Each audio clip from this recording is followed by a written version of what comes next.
Hi guys, welcome back to my channel. If you're a new subscriber, hi sweetie. Welcome to the good side with good content. Or what? Your day one, just grab your popcorn and enjoy this video. Today I'm coming at you guys with a story time. I know I haven't done one in such a long time. I think the last story time I did was when I started this channel, which was like 3 years ago. I'm ready to get into it now. Before we start, please make sure you like this video. Please make sure you're subscribed, because why not subscribe to the good content? My story time begins a couple of years ago.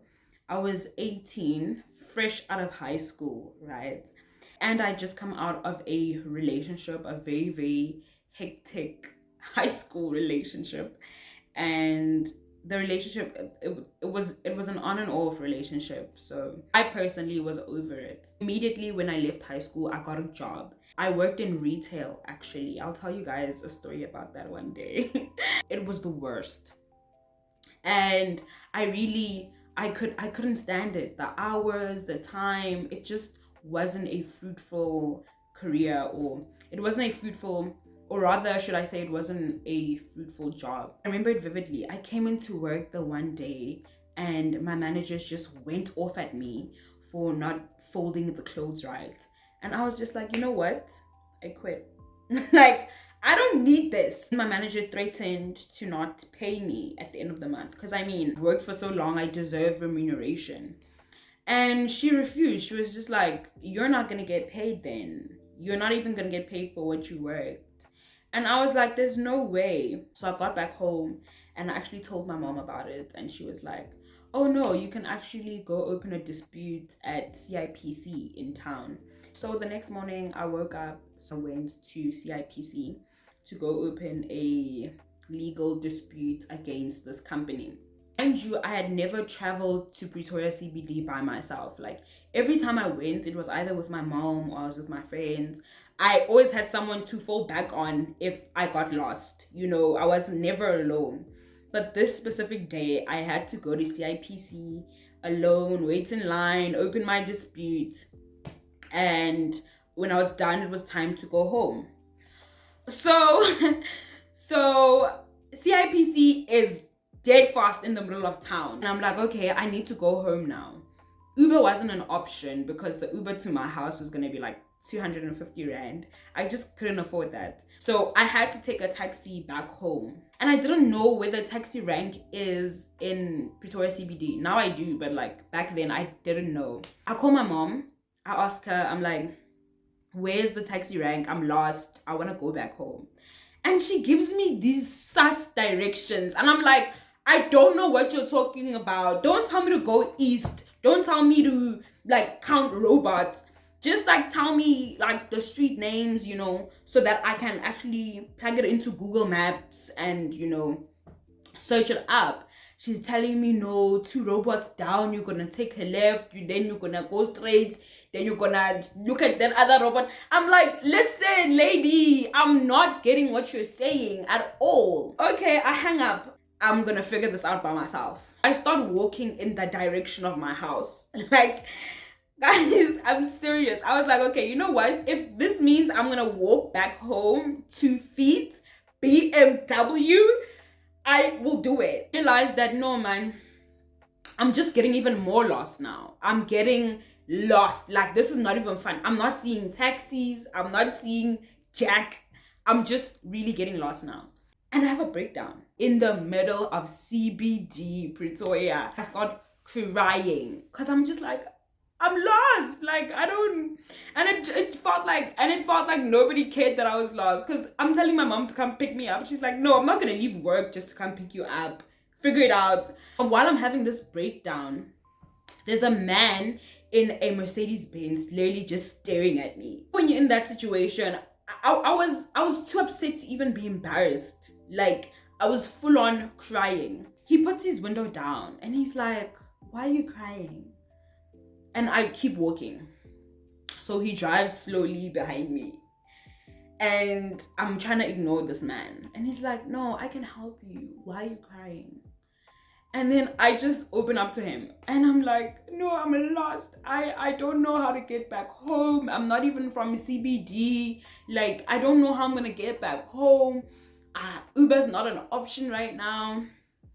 He says, okay, come inside, we'll talk. Come inside the car, he hands me a tissue. I calm down. He's like, okay, just tell me where you live, then I'll take you back home. Wait.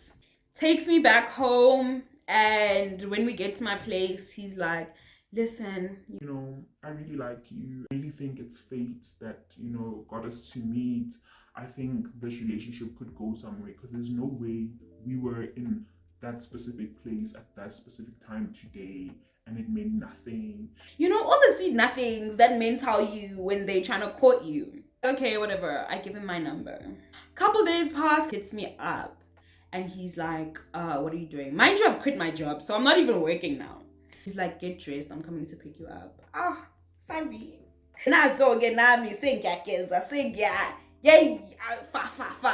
I'm getting ready. Sorry. Arrives at my place and cool. We go to YOUCUT. Guys, when YOUCUT was still lit, DJ somebody was still alive. Before rockets, before Abo Ban Ban. Are you hungry? Do you want to drink? Whatever you want. You know, ballers. All my friends are ballers. I ordered dumplings, some stew. We have some drinks. And then we're talking, just getting to know each other. Honestly, I didn't think we were gonna have much to talk about, but like we just started to get to know each other, like just talking about each other's lives and where we were at. So I find out that this man is like twice my age. He has children and he supposedly had a wife. Heavy on the supposedly. He reiterates that they're not together and she was like ill, like fatally ill. Cool, that's fine, you know, I'm still young, I don't have children. I'm like, you know, you're exactly what I'm looking for because, you know, I want to start a new family with someone else from the bottom, and you're very young, so you know you're still able to have children. Listen, you know what, I'm a very serious man. I want to lobola you, I want to marry you. Like by the end of this year we're gonna be married. Like this is not even a joke. Where do you live? Who are your uncles? Oh God. Sorry, my naive brain is deep in everything he's saying. I'm young, he's willing to take care of me, you know, why not? I finish YOUCUT and he takes me back home. Tries to sneak Lamza. I say, calm down. I feel like that made him like, I don't know, it got him off the fact that I was resisting the whole time. Days go by and he hits me up again and he's like, I really want to bring you to my house and just, you know, show you that, you know, I mean no harm and I'm very serious about making you part of my life. Okay, that's fine. But, you know, I can't just be up and down here, you know, you wanting me, you want my time, my attention. Money talks. Your wallet, he says, get ready. Obviously, I'm not gonna refuse. I go to the shops, I get myself, you know, this cute outfit, you know, I go do my nails. 7 p.m. beep beep at the door. So we thought we were gonna go out to eat and then go to his house. Just there was gonna be a flow of things, you know. No, straight to the business. Double story, I go yay. House was being mentioned locations, but you know what I mean, like, you know, back inside the garage, there's no one there. Mind you, this person told me he has children. So I asked, I'm like, okay, where are your kids? And he's like, oh no, he took them back home so that his mother could look after the kids while he's still looking for a suitor, right? Because he can't raise children by himself. That's why he's looking for a wife and he's serious about it. Like, okay, that makes sense that your children aren't here, but that's not the real reason why your kids ain't here, is it?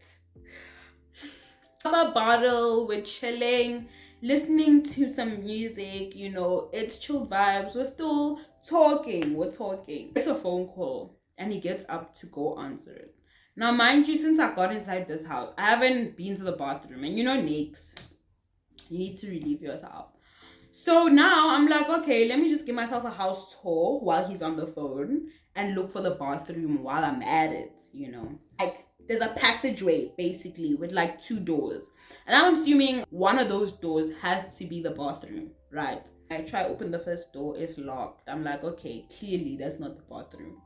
Then I go into the second one and okay, that's a bathroom. And then he opens up to me about like the deepest things ever. Like he opens up to me about like his like spirituality and whatnot, and he tells me that like his wife was some part of like some spiritual thing and that's why she fell ill. Personally, I don't believe it till this day, but yeah, anyway.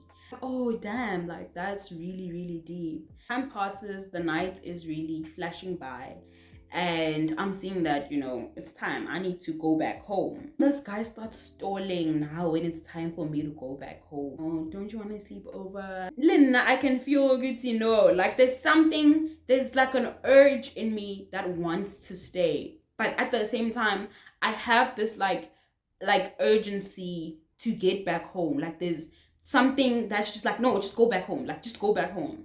So we go sit down in the living room. And then he says he wants to introduce me to something. Mind you, the room that I told you I tried to open before the bathroom is the room he's talking about. So he's like, just sit here, I'm gonna come back. He goes to that room. He keeps the key in his pocket. He goes to that room. He's in there for like a couple minutes and then he comes out. And then he's like, are you ready? Yo, what am I ready? Don't know, it was God that was doing work there. Because I got sick. Like I literally fell ill. I don't know if it was from the alcohol or whatever, but I really felt sick. Like I was throwing up and I went to the bathroom. I came out and I was like, listen, I have diarrhea. My pants are soiled. This night is over. Like, I just can't do this. He was understanding. So he was like, okay, I'm going to take you back home. But, you know, you'll come back tomorrow. Even me, I was convincing him like, oh no, listen, I just don't feel well like today. But, you know, I'll just come back tomorrow. You know, I'll be fresh. I'll be ready for whatever you want me to be ready for. Just trying to soften him up to just take me back home. And I'm really convinced that I have idlozi elistrongo because I don't know how that man was listening to me. Usually these situations can get so aggressive. Foreign men get very aggressive. I just think Juju doesn't have a nationality. Hey, people just practice dark magic. Just feeling a very heavy cloud in that house. Yes, he agreed to take me back home. When I got home, I was just like so relieved. I was just like, thank God nothing happened.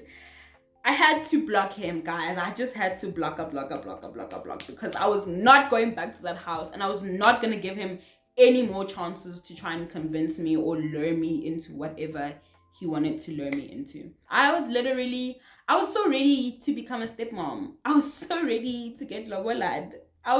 Guys, do you understand that this time frame is in 2 weeks? Pretty insane. So many things could have went wrong.